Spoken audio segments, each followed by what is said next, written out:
नमस्कार, सत श्री अकाल एंड आदाब। आज थर्सडे 13 अगस्त, मार्केट बंद हो चुकी, शाम का वक्त है। मुझे तो समझ नहीं आता कि इतना आसान और इतना बढ़िया तरीके से इतने लोगों का पैसा बन रहा है। हमारे ग्रुप में भगवान की ऐसी कृपा हो रखी है कि रोज़ बहुत से लोगों के मैसेज आते हैं, हमने इतना कमाया, इतना कमाया, इतना कमाया। तो खुशी से बस जो है ना, दिमाग जो है खुशी से आई डोंट नो कैसी खुश होता हूँ, लेकिन थोड़ा अंदर से डर भी लगता है कि कहीं ओवर कॉन्फिडेंट हो के ये लोग फिर नुकसान में ना आ जाएं। तो भैया बस समुंदर से बाल्टियां भर रहे हैं लोग, बहुत ही अच्छे से काम करके पैसे बना रहे हैं। मार्केट बहुत ही अच्छी है और खूब पैसा लोगों का मेरे ग्रुप में बन रहा है। अब 172 हमारे मेंबर्स हो गए और लोग कुछ अकाउंट्स खोलने की स्टेज पे हैं, कुछ सीखने वाली स्थिति पे हैं, कुछ पैसे और बढ़ा रहे हैं, कुछ काफ़ी समझ के बहुत से पैसे बना रहे हैं। तो सारा माहौल अच्छा हुआ पड़ा है। और एक हमारे दुबई में नए मेंबर हमारे ऐड हुए, दुबई से हैं, इंडियन हैं, हरि प्रसाद जी। तो उन्होंने आते ही छक्का लगा दिया, तो उनका अकाउंट बड़ा है। तो अमेरिकन मार्केट में पहले वो कभी काम नहीं किया था, उन्होंने इंडियन मार्केट में काम करते थे। तो शुरुआत ही उन्होंने ट्यूसडे वाले दिन मैंने 8 स्टॉक्स बताए थे कि इनकी पुट्स बेच सकते हैं अपने ग्रुप में। तो उन्होंने 8 की मोटी मोटी पुट्स बेच दी, 10-10 पुट्स बेच दी। और वेडनेसडे को मार्केट बहुत अच्छी हो गई, बहुत ही अच्छी हो गई। तो खुलते ही मार्केट उनका मैसेज आया, भैया 40,000 का प्रॉफिट एक दिन में हो चुका है। तो मैंने कहा सोचते क्या हो, फिर क्लोज करो, प्रॉफिट बुक करो। तो $40,000 का प्रॉफिट उन्होंने एक दिन में बुक किया। वो कहते हैं कि मेरा लाइफ का सबसे बड़ा एक दिन का प्रॉफिट था। पहला ही बॉल के ऊपर उन्होंने छक्का लगा दिया। लगभग 38-39 लाख इंडिया के बन जाते हैं। तो एक दिन में उन्होंने कमाई कर ली। तो सारा ग्रुप जो है हमारा उस बात से एक्साइट हो गया। मोटिवेशन हो जाती है ना हर बंदे को कि एक बंदे ने इतना मोटा पैसा एकदम से बना लिया, फिर हर बंदा अपना बता रहा है मैंने इतना बनाया, मैंने इतना बनाया, मैंने इतना बनाया। तो एक खुशी का माहौल बहुत ज़्यादा हमारे ग्रुप में बन चुका है और खुले पैसे लोगों के बन रहे हैं जो तरीके से हमारी स्ट्रेटजी के मुताबिक काम कर रहे हैं, उनके बहुत अच्छे पैसे बन रहे हैं। तो भगवान करे ऐसा ही चलता रहे, हमारी फैमिली बड़ी होती रहे और लोगों के पैसे बनते रहें। जैसा अगर आपको पता हो, पहली वीडियो मैंने बनाई थी 1.5-2 साल पहले जब शुरू किया था यूट्यूब का चैनल, तो मैंने कह दिया था कि भैया मुझे नहीं पता कैसे, लेकिन बहुत से करोड़पति बनाने हैं मुझे। तो आज अब ये ऐसा लगता है कि यार ये तो हो रहा है। तो तब मैंने जब कहा था मुझे नहीं पता था कि कैसे होना है ये काम, लेकिन अब भगवान ने अपने आप रास्ते निकाले और अब ये काम हो रहा है और बहुत से लोग बहुत सा पैसा बना रहे हैं और खुशी से झूम रहे हैं। अच्छा, ये तो हुई कमाई करने की बात। आज की वीडियो में मैं बताने वाला हूं कि भैया ऑप्शन सेलर्स जो हैं, बहुत से ऑप्शन सेलर्स पैसा गवा भी बैठते हैं। तो सोचने में ये आता है बात कि भैया ऑप्शन सेलर्स हाई प्रोबेबिलिटी वाला गेम है, तो फिर कमाने की बजाय ये गवा क्यों देते हैं। तो आज मैं आपको ना कुछ पॉइंट्स बताऊंगा, 10 पॉइंट्स लगभग बताऊंगा, जिनमें ये बताऊंगा कि कौन से कारणों से ऑप्शन सेलिंग में भी लोग पैसे गवा सकते हैं। ठीक है, तो सबसे पहले तो लोग ये सोचते हैं कि भैया टाइम डिके जो है हमारी फेवर में है, ऑप्शन सेलर की फेवर में टाइम डिके होता है, हमारी फेवर में है, ये सही है। लेकिन ये एक डेंजरस मिसकंसेप्शन को जन्म देता है कि जब प्रोबेबिलिटी हाई है तो फिर बार बार जो आप बार बार गलत नहीं होते, बार बार आप सही होते हो, लेकिन एक अनकंट्रोलेबल जो सौदा आपका, वो आपको बार बार जो सही है उसको अंडरमाइन करके एक अनकंट्रोलेबल सौदा आपको वो नुकसान करा देता है, तो आप वाइप आउट हो जाते हो। कई लोग ऑप्शन सेलिंग में वाइप आउट होते हैं। तो पॉइंट बाय पॉइंट हम लेंगे कि किन कारणों से वाइप आउट होते हैं। तो पहले तो जो हाई विनिंग रेट है, क्योंकि आप ऑप्शन सेलिंग में इसमें बेचा बन गया पैसा, इसमें से बेचा बन गया पैसा, इसमें बेचा बन गया पैसा, तो जो हाई विनिंग रेट है वो आपको ओवर कॉन्फिडेंस दिलवा देता है। आपको विश्वास हो जाता है कि भैया ये तो हर सौदे में पैसा बन रहा है तो प्रॉफिट होगा ही होगा। तो जैसे अगर आपको मैं बताऊं, फिर मैं वही एग्जांपल दूंगा, हेड एंड टेल का गेम खेलो।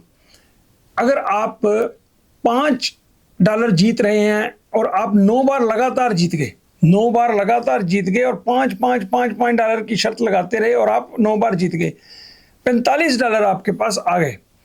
अब आपको इतना ओवर कॉन्फिडेंस हो गया कि 10 बार खेलना है आपने, तो आप 10वीं बार इतने ओवर कॉन्फिडेंट हो गए कि यार मैं तो हार ही नहीं सकता, मैं तो जीत ही रहा हूं, तो आप 10वीं बार $50 की शर्त लगा देते हो, तो वो 10वीं शर्त आप हार जाते हो। तो आपने 9 शर्तें जो जीती उसमें $45 बनाए और 10वीं शर्त एक हारी, $50 उसमें हारे, तो नेट में आप $5 हारे। आपका विनिंग सक्सेस रेट क्या है? 90%। 10 में से 9 बार आप जीते, लेकिन फिर भी आप $5 हारे, ठीक है ना। तो वो क्या कारण उसका हुआ? क्योंकि रेट ऑफ विनिंग नहीं डिटरमिन करता आपका कि आप कितने पैसे बनाएंगे, आपका प्रॉफिट होगा कि नहीं होगा। आपका साइज जो है उसकी बेट का, वो डिसाइड करेगा कि आप हारोगे या जीतोगे। तो sizing of your bet is very very important. 9 छोटी बेट्स जीत के भी आप एक बड़ी बेट हार गए, तो आप 90% सक्सेस रेट होने के बावजूद भी वहां प्रोबेबिलिटी क्या करेगी? प्रोबेबिलिटी ने तो अपना काम कर दिया है, कोई यार 9 बार आप जीते 10 में से, लेकिन फिर भी आप $5 हारे। तो इसलिए साइज जो बेट का है, ओवर साइजिंग एक खतरा होता है। तो बेट का साइज मैटर करता है, डिटरमिन करता है कि आपकी प्रॉफिटेबिलिटी, नेट प्रॉफिट कितना आपका बनेगा या नहीं बनेगा। अच्छा, जब कॉन्फिडेंस आ जाता है तो फिर आपको बहुत ज्यादा कॉन्ट्रैक्ट्स बेच देते हो। दूसरा पॉइंट ये है कि जब एक ट्रेडर ज्यादा कॉन्ट्रैक्ट्स बेच देता है, क्योंकि वो $200 कमाए, उसने फिर $300 कमाए, फिर $400 कमाए, कई कामयाबियों के बाद फिर आप सोचते हो यार मैं 1-2 क्यों बेच रहा हूं, 1 फुट क्यों बेच रहा हूं, 2 क्यों बेच रहा हूं, 10 क्यों नहीं मैं बेच देता। वहीं से खतरा शुरू होता है। स्ट्रेटजी वही है आपकी, जिस स्ट्रेटजी में मैं पहले काम कर रहे थे। फर्क क्या पड़ गया? आपके कॉन्ट्रैक्ट्स 10 हो गए, 1 की बजाय 2 की बजाय आपके 10 कॉन्ट्रैक्ट्स हो गए। स्ट्रेटजी आपकी चाहे वही है, पोजीशन साइज चेंज हो गया। तो अगर मार्केट अबनॉर्मल हो गई, मार्केट ने अबनॉर्मल टर्न ले लिया, तो आपको ऑप्शंस नहीं डिस्ट्रॉय करेंगे, आपका साइज, ओवर साइज जो है वो आपको डिस्ट्रॉय कर देगा, आपको अकाउंट को वाइप आउट कर देगा। तो इसलिए ओवर कॉन्फिडेंट होकर नंबर ऑफ कॉन्ट्रैक्ट्स जो है आपके कंट्रोल में रहने चाहिए।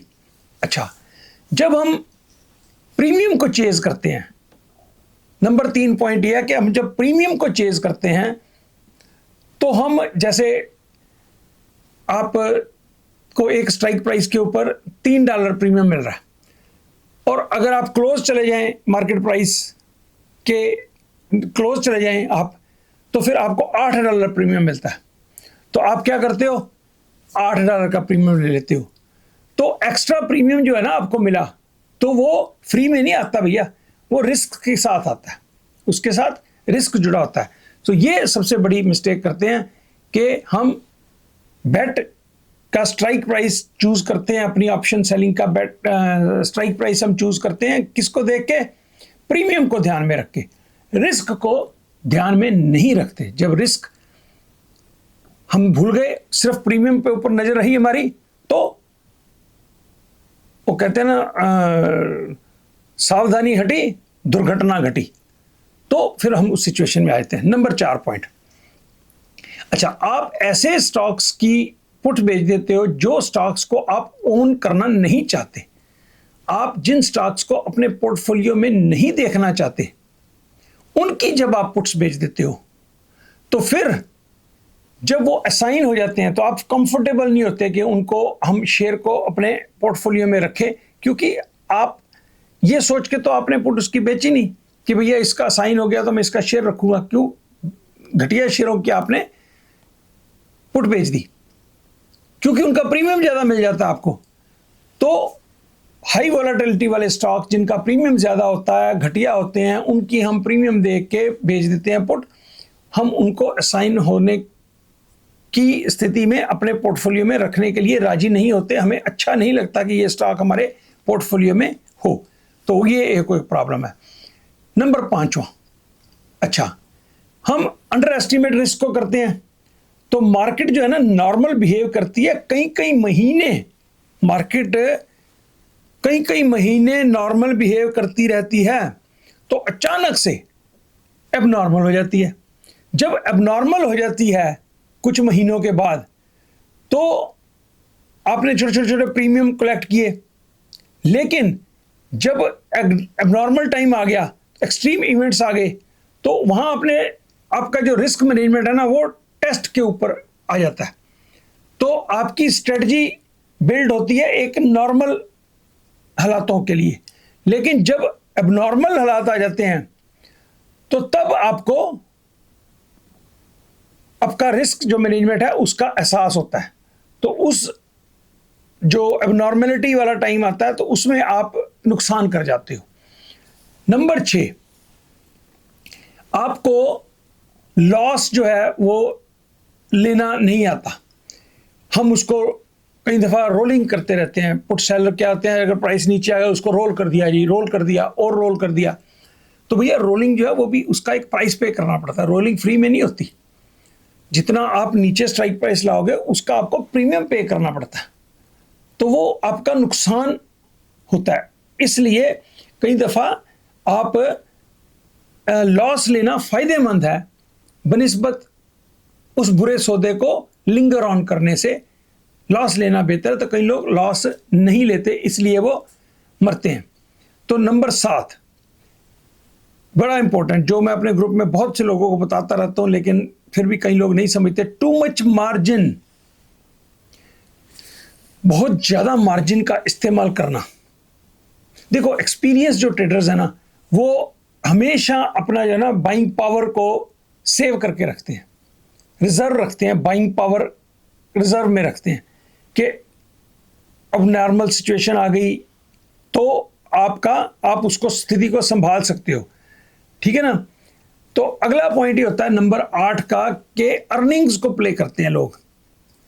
तो अर्निंग होती है मार्केट के बाद, तो वो कोई पोजीशन बना लेते हैं अपनी ऑप्शन की, तो बाद में अर्निंग आती है, तो आप ऑप्शन को तो फिर वो चेंज नहीं कर सकते। अगले दिन मार्केट खुलेगी तभी आप ऑप्शन को हाथ लगा सकोगे। मार्केट बंद होने के बाद तो ऑप्शन का काम नहीं कर सकते आप। लेकिन शेयर जो है 20-20, 30-30% ऊपर नीचे हो जाता है अर्निंग के बाद।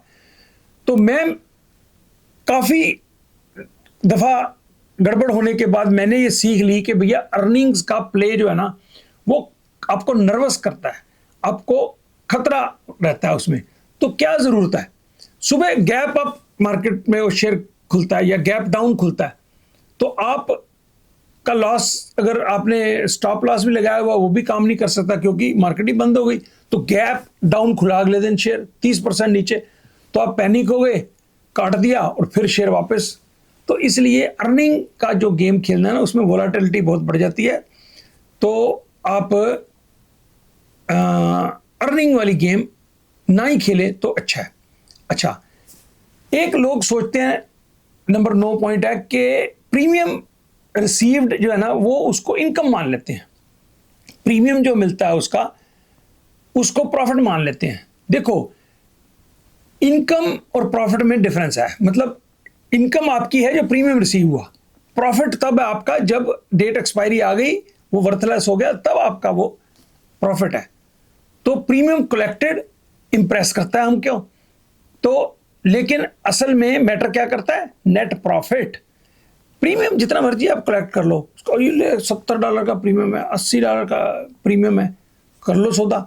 और $80 का प्रीमियम तो आपको ललचा देता है कि $80 $8,000 आ रहे हैं, लेकिन वो $8,000 आ तो गए, इनकम तो आ गए, आपके क्रेडिट हो गए, लेकिन भैया वो आपका प्रॉफिट नहीं हुआ। अभी प्रॉफिट तब होगा जब आपका शेयर स्ट्राइक प्राइस से आउट ऑफ द मनी रहे तो।